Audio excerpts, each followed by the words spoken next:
reproduction reproduction काय आहे आपलं तर त्याच्यामध्ये आपण असेक्शुअल रिप्रोडक्शन राहते त्याच्यामध्ये रनर्स आणि स्टोलन आणि काही आपण प्रोपोर्शन करतो रनर आणि स्टोलन स्ट्रॉबेरी आणि spider plant runner stolon SS stolon strawberry spider plant runner झालं रायझोम रायझोम काय ginger bamboo turmeric ginger rhizome ginger bamboo turmeric tubers tubers काय आपण potato tissue culture orchids tissue culture आणि orchids tubers potato bugs bugs काय असतात तर stem मध्ये असते ते कसे असते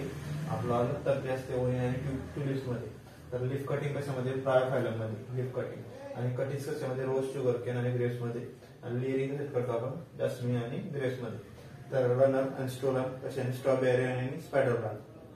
ट्यूबर कशामध्ये असतात पोटॅटो मध्ये असतात बल्ब कशामध्ये असतात ओनियन आणि कशात तर ट्युलिप मध्ये ओनियन ट्युलिप मध्ये काय असतात बल्ब असतात रायझोम कशामध्ये गिंगर टर्मरिक बांबू मध्ये असतात रायझोम त्यानंतर येते लिफ कटिंगचं काय एक्झाम्पल आहे ब्रायोफायलम आणि त्यानंतर येते कटिंग रोज शुगर केन ग्रेप्स मध्ये काय आपण वापरतो कटिंग वापरतो आणि लेअरिंग मध्ये काय तर जास्मिन आणि ग्रेप्स